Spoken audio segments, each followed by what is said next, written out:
morning. Wow, it's still dark. It's the morning. It's about 7:05 a.m. I would think we'd be able to see something on this, but it's not so. That's how it is. I just wanted to make a little follow-up about the last video that I made, New Year's in Berditchev. And I want to mention something. One of our friends, he made a comment. He asked me not to mention his name. One of our friends made a comment here. He said, you have to have Rahmanis pretty much. You have to have mercy on these poor Ukrainians. They didn't have our Jewish holidays to give them meaning in life. So they're going out on New Year's to drink. And I want to say something about that. This is me talking. This is definitely not Rabbi Weinberger's approach. This is the opposite of Rabbi Weinberger's approach. But this is me, Joe Kolakowski. The fact of the matter is, and certainly in Ukraine and these other places, all throughout many parts of Europe, New Year's Day is a Christian holiday. Classically, it was celebrated as the day of the Feast of the Circumcision, because it's 8 days after Christmas, so you do the math, right? And the Catholic Church in the 20th century changed it to be the Solemnity of Mary. But the other traditional churches, whether it's the Orthodox, which certainly would be what you would find in Ukraine, I believe the commenter that made this comment was from England, in the Anglican Church. It's part of their liturgy on New Year's Day to commemorate the circumcision of Oisa Ish, and the Lutheran Church also has it in their liturgy for New Year's Day. It's not, I think, as far as the Anglican Communion and the Lutheran churches, it's not a day of obligation. I don't think it's even a holy day. But it's, in any event, it has liturgical meaning in the more traditional Christian churches. And many of the other, in the high church churches, and in the low church churches, a lot of those people are teetotalers anyway. So that's neither here nor there if you're talking the Baptists and a lot of these other, non-denominational Christians and so forth. They're more religious, in other ways, even if they don't have the non-liturgical Protestants, we can call them. But the liturgical Protestants and the Christians and the Catholics and the Orthodox, that day of January 1st has liturgical significance. It's not quite like our Rosh Hashanah, where it's, Rosh Hashanah is, one of the most major holy days that we have, but the difference is, I remember there was a book some years ago, a joke book. It's called How to Be an Extremely Reformed Jew. And they said, Orthodox Jews spend Rosh Hashanah, the Jewish New Year, in synagogue praying and hearing the shofar, and the extremely Reformed Jews spend Rosh Hashanah in Times Square waiting for the ball to drop.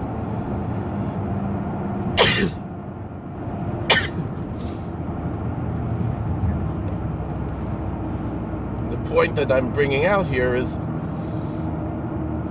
they do have something. They do have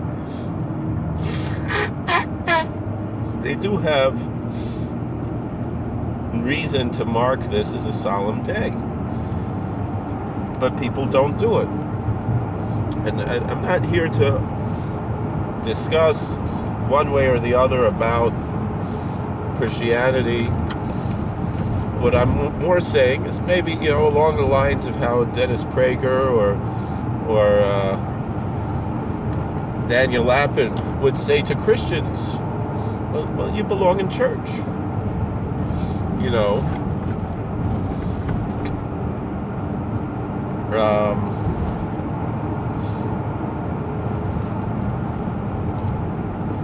And there's something wrong with the society.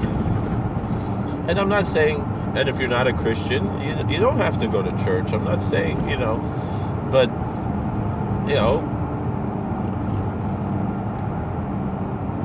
Jews should go to synagogue, and Muslims should go to mosque, and Christians should go to church, and the Native Americans should go to their powwows and their ceremonies, and the Wiccans should go to their Sabbath and their, Calvins, and the Asatru have their traditions, all these different, even their neo-pagans. Everybody has, and the Buddhists should be in their temples and so forth, meaning, and I know this is not the typical, I'm not saying this in a theological sense from the standpoint of Orthodox Judaism. Certainly in Orthodox Judaism, we believe that there's a prohibition against avodah zarah for B'nai Noach, and all Gentiles are halachically B'nai Noach. That's there's a Mishnah in the Dorim. I'm learning the Dorim right now. But we have to be realistic, just as much, and in a similar way, Billy Graham, he got some flack about when he would speak and he would make his crusades, he would tell the people, go to your church. So if you're Catholic, go to Catholic church, and if you're Russian Orthodox, go to Russian Orthodox church, and if you're Lutheran, go to Lutheran church, even though Billy Graham didn't belong to any of those denominations. So why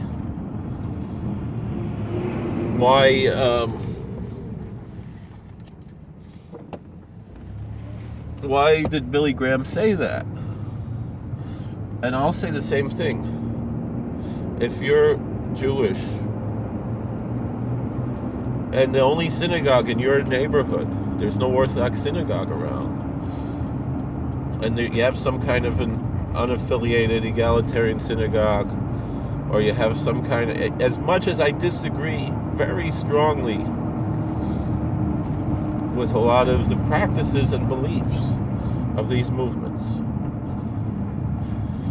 you're doing something for yourself and for your children to have something once a week in your life that gives you some meaning. And as much as I believe that a lot of the political views, especially in some of the more reform, liberal progressive movements, is destructive to society, it's still better to have that than to have nothing. And it's still better to have that once a week than to just have it when the Bar Mitzvah comes around, or Rosh Hashanah Yom Kippur. Even that, people, it's more the old people. You don't have it the way it used to be. That, people, belong somewhere. It's and the thing is that if you're an atheist, it's also not an excuse. If you're really committed to being an atheist, you're a devout atheist. So there are these organizations like Society for Ethical Culture, things like that, where you have that same church type of fellowship that's going to give you meaning in your life.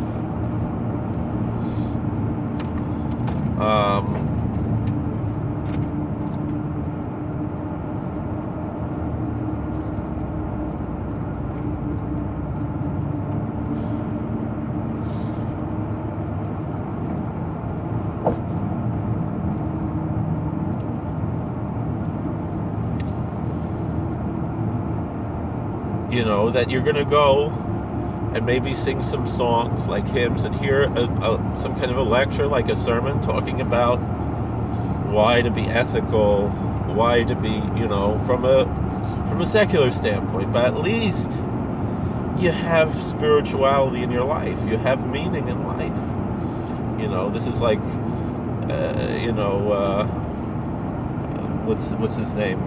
Viktor Frankl. He had the logotherapy, where the logos, something meaningful in life, was therapeutic. You're gonna benefit from that, no matter finding meaning in life. And the truth is, yes, there are people who, their church is going fishing or going out for a hike in the woods or something, but make time for that. And it's good to have fellowship and good to have mentorship, and whatever your tradition is. But and debauchery and levity and purposeless revelry is a klipa, it's tumah. No matter what, it's impure. It's something that, now people are going to say, but look, you Jews, you have a Simchas Torah, you have a Purim when you get drunk. The thing is, you go to a shul on Purim and people getting drunk, or Simchas Torah, the truth is, once in a while bad things do happen, but it's very rare. But it very rarely, very, very, very rarely are going to have fights. You very, very rarely are going to have broken glass, anything. It's people, we break a glass on purpose at a wedding, but what I'm saying, and other people could theoretically do that, meaning nichnas yain yetzei soid. When you develop yourself enough. I remember I went to Rabbi Weinberger's shul Purim. I was 15, 16 years old, and I saw, I won't mention his name, one of the guys from Great Neck, a big tzaddik, a big neshama, and he was quite inebriated, and he was wishing everybody brachas, and he was quoting Maimer Chazal, and it's the same thing. Everybody there, there was so much holiness, and comparing that to what I remember seeing my father and his friends getting drunk, and they never fought, but they would tell dirty jokes, and it would just be, and they would maybe get angry. We weren't talking about fist fights and things. We were Polish and Italian. We weren't Irish, but I didn't mean that. But it's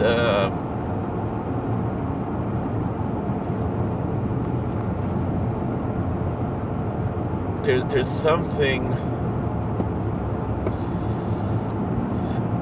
that we have to recognize, that you need something in your life to give you meaning, whatever it is. I'm not pushing my religion on anybody else. I personally believe that my religion is has the most convincing apologetics, and that's not even why I keep it. And it's not just because I happen to have been born into this by an accident of birth. That's not why. I can't describe why. I can describe how much I love it. I can't qualify it or quantify it. But it does it for me. And I recognize, working in a multi-faith setting, that this is what does it for others. This is what does it, I sit with people who I supervise who are all my parents' age, most of them close to my parents' age. The only one who's close to my age is the imam. But everybody else is my parents' age, older. They have kids my age. And it really does it for them. Whether they're Catholic, they're Orthodox Christian, they're Muslim, they're a Native American. The Buddhist is also around my age, younger. He's a college student. But the Buddhist, the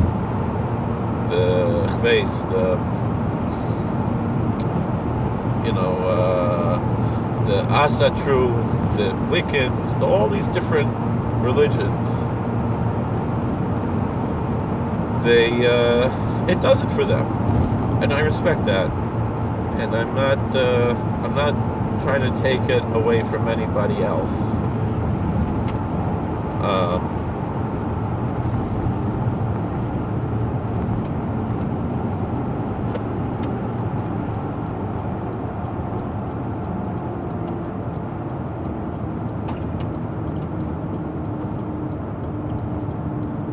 Let's get here before the bus gets there.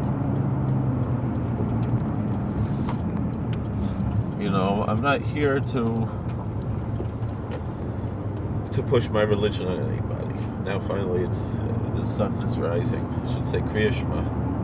I put on tefillin earlier.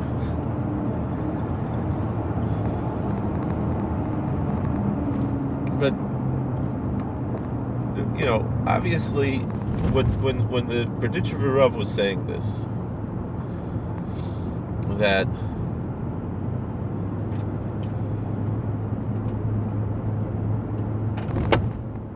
you're not, you know, our Rosh Hashanah was not, at least our Rosh Hashanah was not this Rosh Hashanah.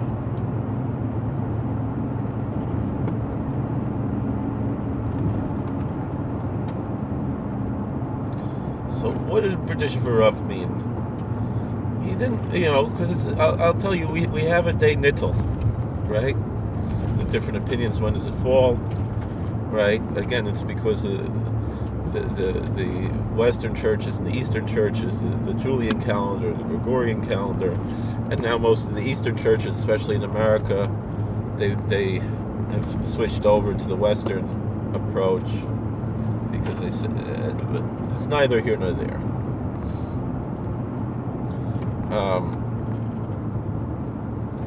But you know, there's all kinds of discussions in the Sfarma Kadeshim. Everyone says the Hasidic minig nittel. It's not a Hasidic minig. It's an old Ashkenazi minig. Wherever it comes from, my holy Zeta, the Chavos Yair, quotes it. It seems like he's saying it was the minig already of the Maharal. It's not so clear what he's saying there, but he mentions there his Zeta, my holy Zeta, also the Maharal in Prague, and it seems like he's mentioning this there. But anyway,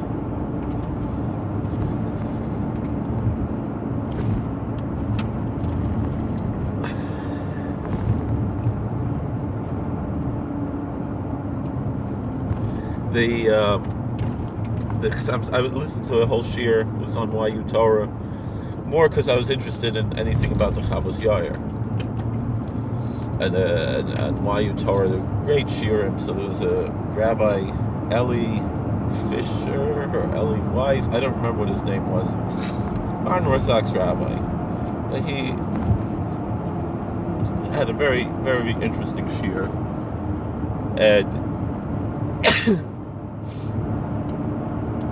on the subject of the pre-Hasidic origins of Nittel. And he brings it, and it's not only pre-Hasidic, but the non-Hasidic. You know, you're going to talk about the Chassam Sofer. He was a Talmud of the Haflah. He certainly had influence from the Hasidim. But certainly we're seeing that the minig of Nittel is pre-Hasidic.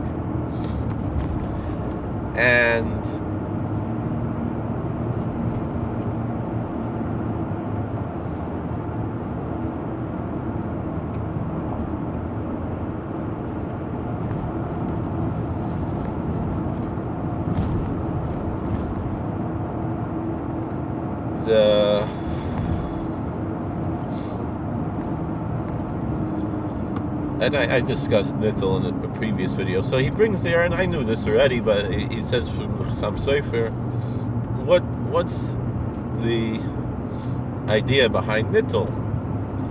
And the way this rabbi, this Maggid Shir, was explaining, he said the way the Chassam Sofer explains it shows it's not an anti-Christian practice. he said pretty much the whole idea is if the Christians are awake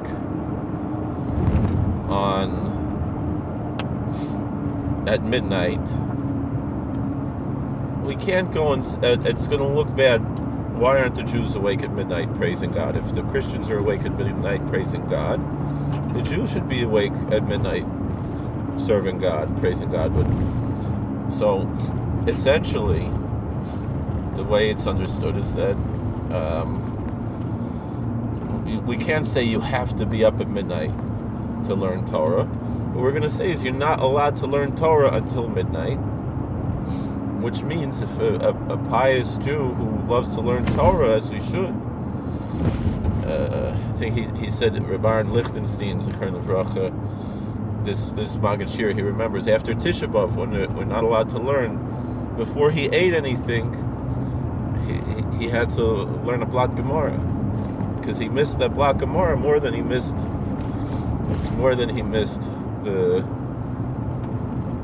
peanut butter sandwich, which we should. So the point is, it's not to denigrate Christianity at all in the way that the Chassam Sofer is teaching this here, in the way this particular Maggid Shir was explaining it, but just the opposite, just saying we Jews should be at least, the way Rabbi Victor Miller used to say it, and again, I don't mean this to be politically incorrect, but Rabbi Miller was very politically incorrect. But, when they asked Rabbi Victor Miller, what do you say to an Orthodox Jew who sends his son or daughter to a co-ed school, a co-ed yeshiva? I went to a co-ed, not exactly a co-ed yeshiva. We had English together. Limudei Kodesh were separate, and the reason that we had it together was because they were trying to carve people who would never send their kids to a school that wasn't co-ed, And I don't think at that time where I was holding, I would have gone to a school that wasn't co-ed, But I'm not saying my kids to a co-ed school,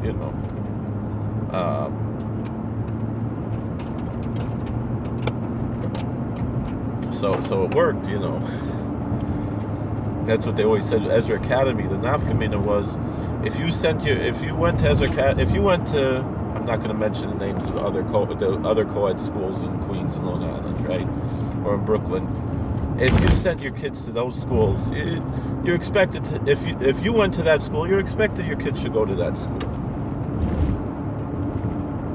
Whatever it is, yeshiva of so and so, Hebrew Academy of so and so. You went to that school, you expected you should send your kids to that school. Ezra Academy, if you went to that school, you better not send your kids to that school, or else they failed. If you went to Ezra Academy and you send your kids to Ezra Academy, it means Ezra Academy feels like they failed. That's a nafkamina,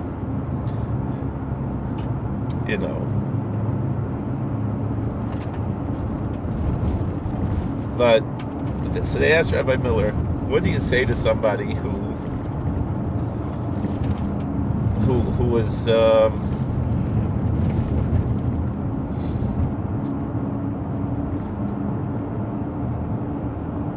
who's sending their kids, an Orthodox Jew, he's sending his kids to a co-ed Orthodox school? Rabbi Miller said we have to be at least as good as the best Gentiles. And he said, I mean, it still exists today that there are single gender schools. Even some public schools are a single gender. But in the old days, when my grandmother, Alaa Shalom, not that long ago, when she was a girl, she went to a public school, it was only girls.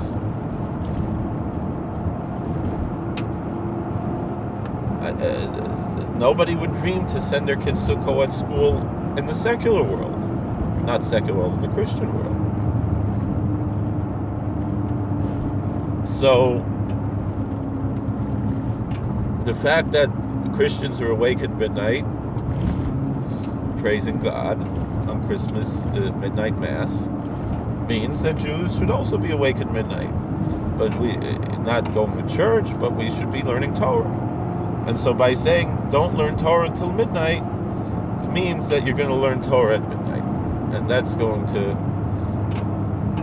it's not us versus them type of thing. It's just, that's going to show that it's going to eliminate this kitruk, this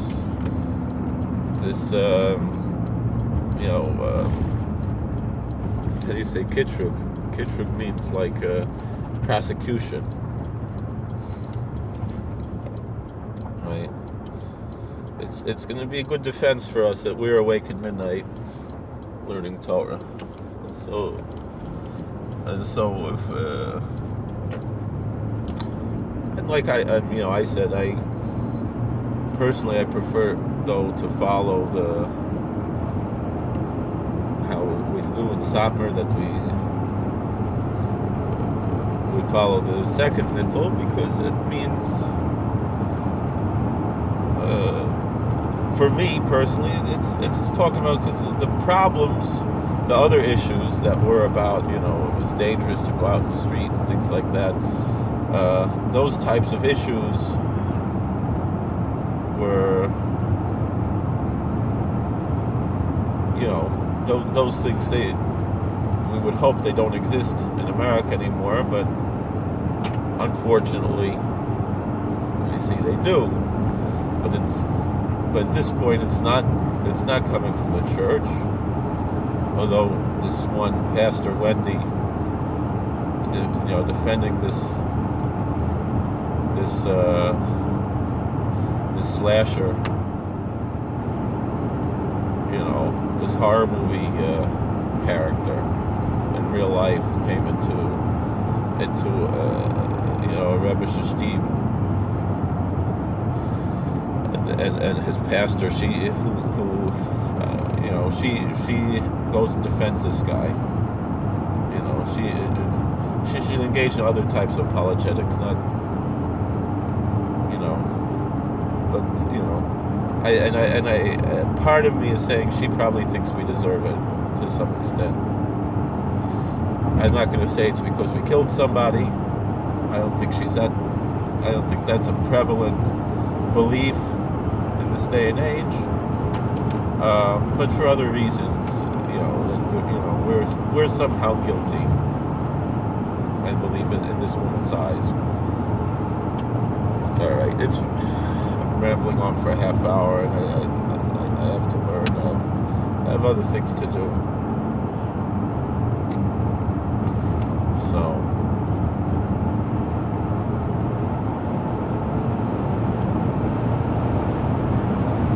I'm trying to get to a denouement here.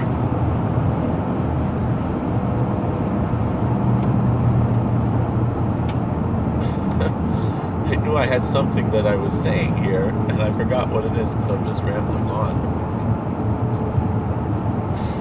But essentially, what was it that the Berditchev was saying is that at least our Rosh Hashanah was not this Rosh Hashanah. Meaning, if essentially, like comparing to Nittel, if the people were spending New Year's Day in church as their own traditions said they should be, right? He wouldn't be able to make that argument. And in a certain sense, I'll be a little bit even more liberal and egalitarian.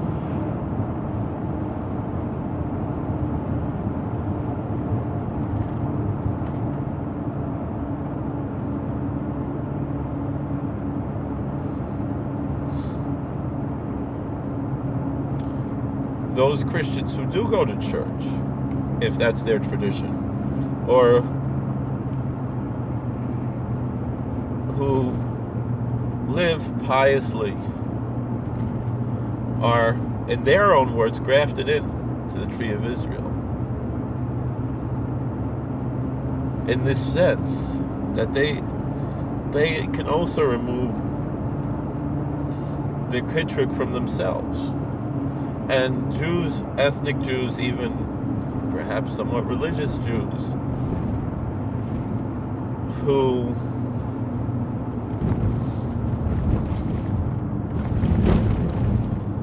don't have this approach, who follow the secular approach with the new year, I don't want to say what they're bringing upon themselves. Although the Berditchev, I think, would find some way to pater them also. You know, Rabbi Shimon Bar Yochai was the Yalcha Lifter as Oilam, right?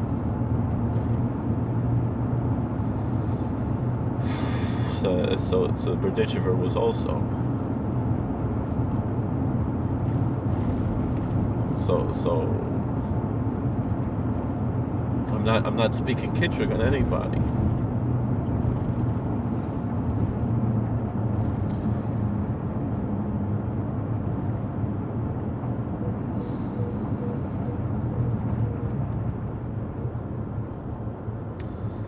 But essentially, you know, this is what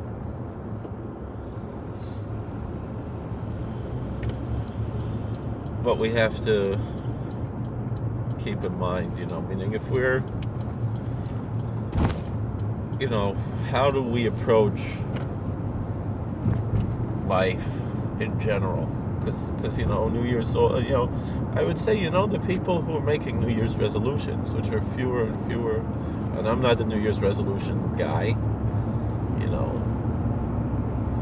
because I don't want to, you know, make it net or anything, you know, but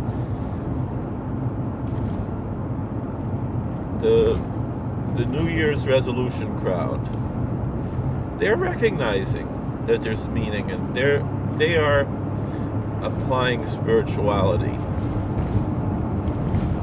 into the new year.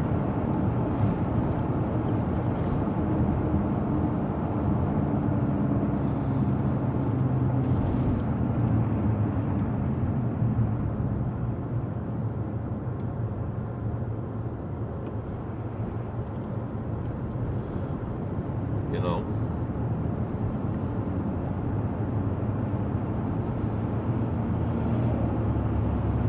and some people are doing both, right? All right, I've rambled on enough.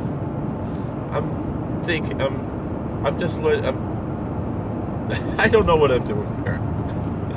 Well, hopefully someone's going to get something out of this that's, you know, and the truth is, and I'll toe the party line at the end, just in case anybody, but if you're Jewish, you belong in an Orthodox synagogue, you know, but the Orthodox synagogues have to do a better job, you know, it's a different story. Really want to make a different video about that. And it's not even the synagogue so much, it's again, I don't want to be marred in them, but we have to. There's a serious issue that goes on in the Orthodox communities that we have to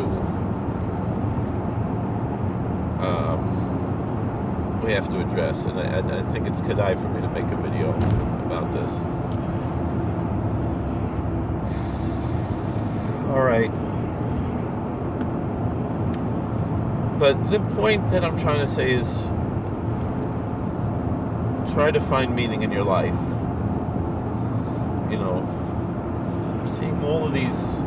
reading all these stories of people who are orthoprax but not orthodox, and they're in our Orthodox communities, and they don't actually believe in what they're doing, and it's really painful. But that's not even what I wanted to talk about either.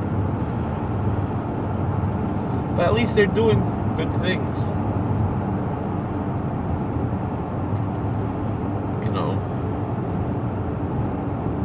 But a lot of people are not within our Orthodox community. And why is that happening? Why are there people who are not doing good things and doing the opposite of good things?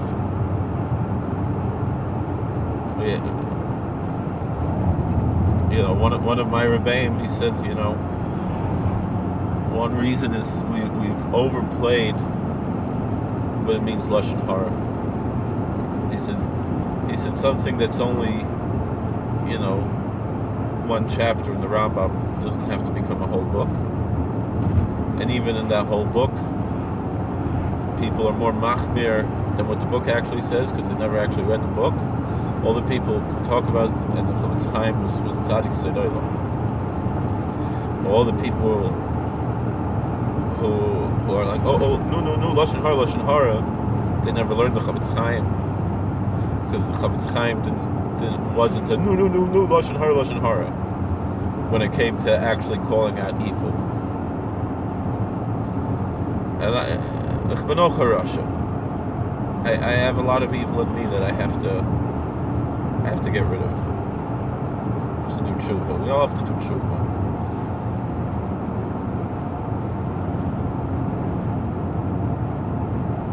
Why we call balei tshuva, not b'nei tshuva? Because to have bailus, you have to work on it, and it has to be constant.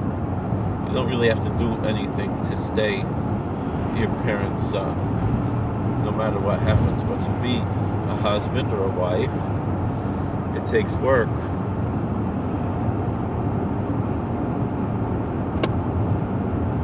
And marriage is one of the great ways to perfect a person's life. So,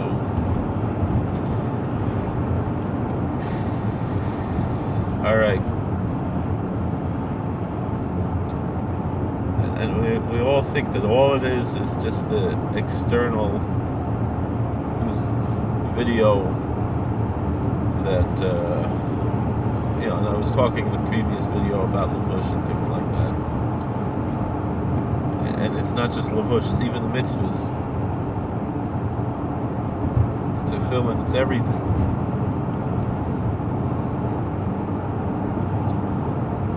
We got to know why we're putting on tefillin. I mean, I read a Maisa by the Kedushas Yontif. He said there was and I know we mentioned this about, I think, another video about Rabbi Tursky. It's on his own side. And when the Satmarov said to him, where did he get that from? He got that from his father. He got that from Kedushas Yontif.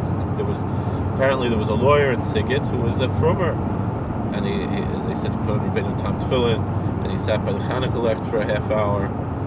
And he said, and the Kedushas Yontif said something. He said, someone who's totally megushim, they could have a tikkun. But someone like this, who was a Zav Frumer, but he went to college, he can never come out of Gehenna. Obviously, it's difficult for me, and obviously, I would say that the Kedushas Yontif was talking about Hungary in the 1800s, not talking about America in 2020. But in Israel, maybe yes, because the difference, I would say Israel in 2020, yes. There is a much bigger danger for someone to be episomaskal in Israel. It's not the same in America. In America, America's trying for fallen, but the same thing, to be honest. In Williamsburg and Kiryas Yoel, it's different than even Borough Park and Monsey. The Satmar Rebbe from Monroe told me this. He said there's absolutely no problem for a woman from Borough Park or Monsey to drive, but in Monroe, Williamsburg, a woman doesn't drive. Someone who lives there, I mean, there are a few who do. They belong to the Chatzeres, Someone is a guy, his second wife, and she was a Gera Hasidus, so she drives,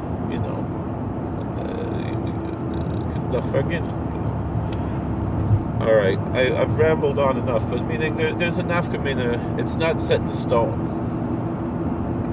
But what's the meaning of what I'm saying here? Is the to have the tzura and Epis failed innovating. That's the problem, and it's across the board. It's, I mean, there's been such a ma'apecha in Yeshiva University because Moshe Weinberger, it was term achzeres l'chsanya shalom, even though now he's not as involved there as a Moldavian, but it's a tough große Sache because I like the rein in the neshama in the zahaguf. It's enough. So thank you for what, but we have to put the neshamas in our own guf. We also have to have a guf naki before we put tefillin too. V'ameven yavin. I'm not talking only halachically, physically. There's spirituality that we have to engage in. But we have to have a chomer and tzura. We have to have our own logotherapy. And putting on tefillin should be a logotherapy. It shouldn't just be something I got to do. Like Rabbi Weinberg said, I'm going to get it over with. Let's get slichus over with so we can get to the comedian. That one point encompasses everything I'm trying to say here. All right, God bless, and I'm saying to myself because I need to hear it, not because anybody else needs to hear it. Thank you for watching. God bless. Please like, share, and subscribe. Comment. We'll see you later.